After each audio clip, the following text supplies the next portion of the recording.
Break के बाद आपका खैर मकदम। जम्मू कश्मीर की बात दोबारा से करते हैं। प्रोग्राम के आखिरी पड़ाव में हम दाखिल हुए हैं। कुछ मिनट्स बाद आपके सामने एक रिपोर्ट भी रखेंगे। कुछ नए शेड्यूल जारी हुए हैं बिजली के, परेशानियां क्या हैं, बीच में कॉल्स भी प्रोग्राम में शामिल करेंगे। लेकिन अब जरा बात सबसे पहले मौसम की करते हैं, क्योंकि जम्मू कश्मीर के अंदर कुछ लोग कहते हैं कि वक्त से पहले सर्दी पड़ रही है, कुछ कह रहे हैं कि शायद आज से 10 दिन पहले आप पीछे थोड़ा चले जाएं तो जब दूसरा या तीसरा सीजन खत्म हुआ था बर्फबारी का, हल्की बर्फबारी कुछ इलाकों में हुई थी, तो तभी से यह सीजन शुरू हो गया था। लेकिन जब टेम्परेचर की तरफ हम गौर करते हैं तो पता चलता है कि इंतहाई ज्यादा सर्दी है। और अंदाजा इस बात से भी लगाया जा सकता है कि कुछ कुछ इलाके अभी मुकम्मल तौर पर झीले डल या इसके जो एसोसिएटेड एरियाज हैं वहां पर आप इस तरीके से पानी मुंजमद नहीं देखेंगे, लेकिन दाएं बाएं कुछ ऐसे मकामात हैं या फिर आप सयाहती मकामात की तरफ चले जाएंगे, धुंध या घना कोहरा जो है वो बताता है कि सूरत हाल कितनी इस वक्त खराब है। यही वजह है कि कुछ बड़े फैसले भी इंतजामिया को कल स्कूलों के हवाले से, बाकी चीजों के हवाले से लेने पड़े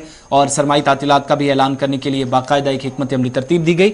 लेकिन श्रीनगर के अंदर जहां पर अब तक की सरतरीन रात रिकॉर्ड की गई है और -1.4 डिग्री सेल्सियस रात का जो तापमान है, जो दर्जा हरारत है, वो कम से कम दर्ज किया गया है 1.4 माइनस में टेम्परेचर। इसी तरीके से इंतजामिया को फैसला लेना पड़ा जब ये सूरत हाल बनी, जो पहली हिकमत अमली थी कि जब से ज्यादा सर्दी होगी, बर्फ होगी, तभी छुट्टियां करेंगे। लेकिन ये 3-4 दिन जो टेम्परेचर काफी ज्यादा गिरा है, लो हुआ है, उसने मजबूर किया कल इंतजामिया को। और इस वक्त पहलगाम, गुलमर्ग, द्रास ये मकामात तो ठंडे थे ही, लेकिन शहर के निचले इलाकों में भी, मैदानी इलाकों के भी ठंड की शीतलहर या कड़ाके की सर्दी एक बार फिर से शुरू हो गई है। और लोग गर्म मलबूसात पिछले कुछ दिनों से इस्तेमाल तो कर ही रहे थे, लेकिन मजीद इसमें हर गुजरते दिन के साथ जदीद आलात का जहां मुमकिन हो सहारा लिया जाता है, नए आलात जो आपको आपके घरों को गर्म रखें। इसके अलावा बाकी चीजें, जितने उपाय या जो ऑप्शंस हैं सर्दियों से बचने के लिए मुमकिन तौर पर किए जा रहे हैं, ये सारी चीजें जब हम सिस्टम पर इफेक्ट होते देखते हैं तो इंतजामिया कुछ फैसले लेती है। उन फैसलों में छोटे बच्चे 5th क्लास तक, फिर 8th तक, फिर हाई क्लासेस के, फिर हायर सेकेंडरी क्लासेस के, इनके लिए बाकायदा एक फैसला लिया गया और सरमाई तातीलात का, यानी जो विंटर वैकेशंस हैं, वो छुट्टियों का ऐलान कर दिया गया। और एक फहरिस्त इंतजामिया की तरफ से जारी की गई कि फेब के महीने तक 2023 में ये जो छुट्टियां खत्म होंगी ये कैसे होंगी। पहले तो ये कि स्कूल जो दोबारा खुलेंगे, फिलहाल बंद तो फर्स्ट ये जो दिसंबर है उसके पहले हफ्ते से जब होंगे तो अक्टूबर, माफ कीजिएगा, ये जो दिसंबर का महीना ये पूरा गुजरेगा, फिर जन का महीना पूरा गुजरेगा। इसी तरीके से सूरत हाल तकरीबन फेब तक बनेगी, जहां पर चिल्लाए कलान के बाद की जो सर्दी है उससे बचने के लिए भी छुट्टियां तब तक रहेंगी। 19 दिसंबर से, जो 1 दिसंबर से 19 दिसंबर तक मरहलावार बुनियादों पर तातीलात का या जो विंटर वैकेशंस का है वो फैसला किया गया है।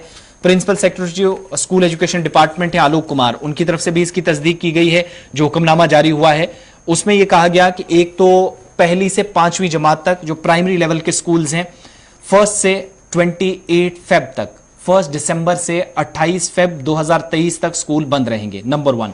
दूसरा, 6ठी से 8वीं 6 to 8 तक जो स्कूल हैं, जिनमें मिडिल स्कूल सबसे ज्यादा आते हैं, 12 दिसंबर से 28 फरवरी तक छुट्टियां रहेंगी। यानी एक तरफ छोटे बच्चों को 1 दिसंबर से छुट्टियां कर दी गई और 10 दिन का बीच में वक्फा लेकर उससे बड़ी जो क्लास है उसके लिए फैसला लिया गया कि 12 दिसंबर से आप छुट्टियां 6 to 8 क्लास के लिए बच्चों के लिए भी कर देंगे। इसी तरीके से 9वीं से 12वीं जमात के लिए जो बड़े बच्चे हैं, हायर सेकेंडरीज में हैं, हाई स्कूल्स में हैं, तो ये हायर सेकेंडरी सतह का फैसला है कि 19 दिसंबर से यहां स्कूल बंद होंगे और 28 फरवरी को दोबारा खुलेंगे। खुलने की तारीख जो है वो लगभग बराबर रखी गई है, लेकिन बंद करने का जो सिलसिला है ये मरहलावार बुनियादों पर होगा। और जो हाई और हायर सेकेंडरी स्कूल का तदरीसी अमला है, इम्तिहानात की तैयारी के सिलसिले में 20 फरवरी 2023 को रिपोर्ट करेगा। ये हिदायत भी साथ साथ जारी कर दी गई हैं और ये सब उस वक्त हुआ है जब माइनस टेम्परेचर वादी कश्मीर के अंदर जा रहा है। ये सारी सूरत हाल बन रही है।